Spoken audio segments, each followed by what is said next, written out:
From Unis state and builders Bahria town Karachi. आज basically मेरा topic है कंस्ट्रक्शन के बारे में।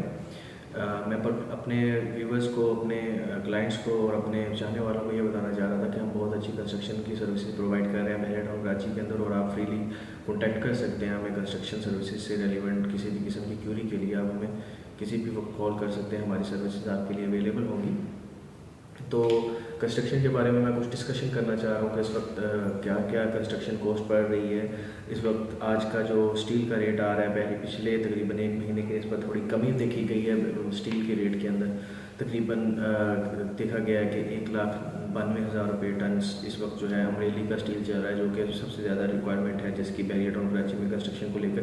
इसके अलावा दूसरे स्टील्स भी चलते हैं कंस्ट्रक्शन में, लेकिन सबसे ज़्यादा अगर देखा गया है मेरे एक्सपीरियंस के मुताबिक पिछले 2 साल के अंदर अमरेली स्टील की बहुत ज़्यादा डिमांड की जाती है क्लाइंट की तरफ से। इसके अलावा नवीना स्टील है, उसका भी जो रेट है 1,88,000 रुपये टन है। आगा का 1,90,000 रुपये टन है। तो मतलब 2 से 3,000 की ब्रैकेट का फ़र्क है मल्टीपल ब्रांड्स के अंदर स्टील के, तो ये फ़र्क आ रहा है। सीमेंट का रेट देखा जाए तो काफ़ी ज़्यादा बढ़ चुका है, तकरीबन 750 रुपये से लेकर 820-30 रुपये तक बोरी चली गई है सीमेंट की। इस वक्त बहरिया टाउन कराची के अंदर जो बेसिकली सीमेंट का मटेरियल यूज़ हो रहा है वो तकरीबन इस वक्त जो सीमेंट का रेट लक्की सीमेंट सबसे ज़्यादा यूज़ होता है, और उसके अलावा पावर सीमेंट यूज़ होता है या फैल्कन सीमेंट। फैल्कन सीमेंट सबसे ज़्यादा महंगा है, लक्की सीमेंट उसके बाद आ जाता है, और उससे थोड़ा हल्की जो मतलब थोड़ी लोएस्ट कॉस्ट पड़ती है वो पावर सीमेंट की पड़ती है। ये 3 सीमेंट के ब्रांड्स चल रहे हैं बहरिया टाउन कराची के अंदर। इनकी क्वालिटी में कोई इतना बड़ा डिफरेंस नहीं है, लेकिन रेट को लेकर थोड़ा सा कंपैरिजन बनता है। इससे पहले पिछले तकरीबन 6 महीने 7 महीने पहले जो ब्लॉक का रेट था, जो कंस्ट्रक्शन के लिए सबसे ज़्यादा यूज़ होने वाली चीज़ है ब्लॉक, उसमें ब्लॉक का जो रेट था वो तकरीबन 28-30 रुपये था, लेकिन अब का जो करंट रेट है वो 35 रुपये से लेकर 40 रुपये तक है। अगर होलो ब्लॉक को यूज़ करना चाह रहा है तो 45 से 50 रुपीज़ के दरमियान जो है पर ब्लॉक जो है कॉस्ट पड़ रही है।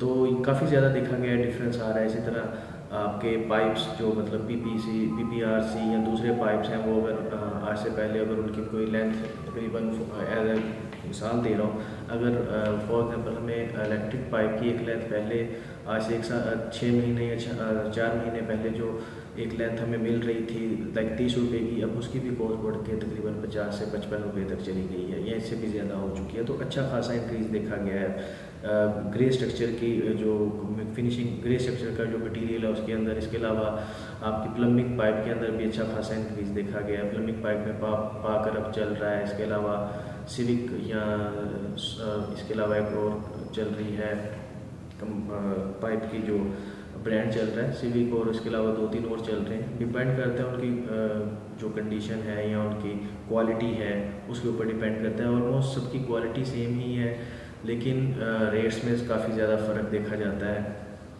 तो ये चीज़ें हैं का बताने का मकसद ये है कि ये चीज़ें आपकी कॉस्ट पे बहुत ज़्यादा इफेक्ट करती हैं।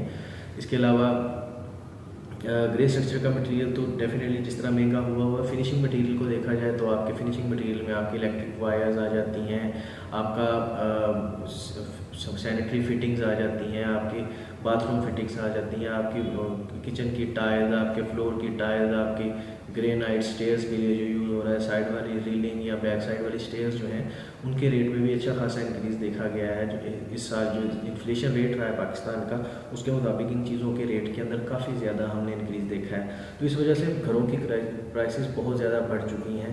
पहले हम फॉर एग्जांपल अगर कोई कॉन्ट्रैक्ट 250 हो, 125 गज़ हो या 500 गज़ का कोई भी कॉन्ट्रैक्ट हो, तो उसके अंदर हम नॉर्मली जो कॉन्ट्रैक्ट कर रहे थे वो 3,000 रुपये पर स्क्वायर फीट से 32-33 तक मैक्सिमम रेट चल रहा था।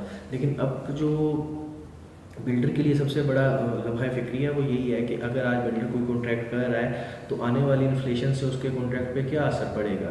डेफिनेटली कल को बिल्डर जब डिमांड करता है कि सर इस चीज़ में मुझे लॉस हो रहा है, तो अब हम एग्रीमेंट थोड़ा रिवाइज़ करके प्राइसेस इंक्रीज़ कर लेते हैं, तो बहुत सारी लिटिगेशंस आ जाती हैं उस एग्रीमेंट के अंदर। लेकिन सबसे बड़ा मेन पॉइंट यही होता है कि बिल्डर आने वाले फ्यूचर के इन्फ्लेशन रेट को माइंड में रखते हुए ही इस वक्त जो बहरिया का बिल्डर है वो एग्रीमेंट कर रहा है। लाइक अगर मैं अभी घर बनाने के लिए कोई आपसे एग्रीमेंट करूंगा तो डेफिनेटली मैं ये सोच के रखूंगा कि अगर कल कोई इन्फ्लेशन रेट होता है और इन्फ्लेशन रेट की वजह से प्राइसेस की मटेरियल की प्राइसेस में इंक्रीज़ आ जाता है तो डेफिनेटली उस चीज़ को सोचते हुए मैं भी एग्रीमेंट करूँगा। और इसी तरह और भी बहुत सारे लोग कर रहे हैं। अगर आज की कोई मार्केट के अंदर आपको कोई कम कीमत पे कह रहा है कि मैं आपको घर बना दूंगा, तो बिल्कुल मैं आपसे एक रिक्वेस्ट भी करूँगा और मैं आपको वार्न भी करूँगा कि उस तरह के बंदों से बिल्कुल साइड लाइन हो जाए, क्योंकि कल को आपको उनकी वजह से नुकसान उठाना पड़ सकता है। ऐसे बहुत सारे मेरे दोस्त हैं जिन्होंने बहुत सारे ऐसे बिल्डर्स को सिर्फ इसी वजह से कॉन्ट्रैक्ट दिए थे जिनके रेट्स कम थे, लेकिन आज वो नज़र ही नहीं आ रहे, उनके कोर्स ख़त्म हो चुके हैं, या तो वो फ़रार हो चुके हैं बहरिया की मार्केट से, या बार बार इसरार करने के बावजूद क्लाइंट्स के साथ उनके एग्रीमेंट्स कैंसिल हो चुके हैं। तो बेसिकली मेरा पर्पज़ यही था कि कंस्ट्रक्शन अच्छी करने के लिए यूनुस एस्टेट एंड बिल्डर्स, इंशाल्लाह आपको एक नाम नज़र आएगा बहरिया की मार्केट के अंदर। अल्हम्दुलिल्लाह हमारे बहुत सारे प्रोजेक्ट्स चल रहे हैं और हमने हैंड ओवर भी कर दिए हैं। तो अल्हम्दुलिल्लाह मज़ीद भी हमारा काम है कि हम अच्छे से अच्छे तरीके से अपने क्लाइंट्स को सर्व करें, अपनी सर्विसेज अच्छी से अच्छी प्रोवाइड करें, ताकि किसी भी किस्म का कोई भी किसी बंदे का नुकसान ना हो।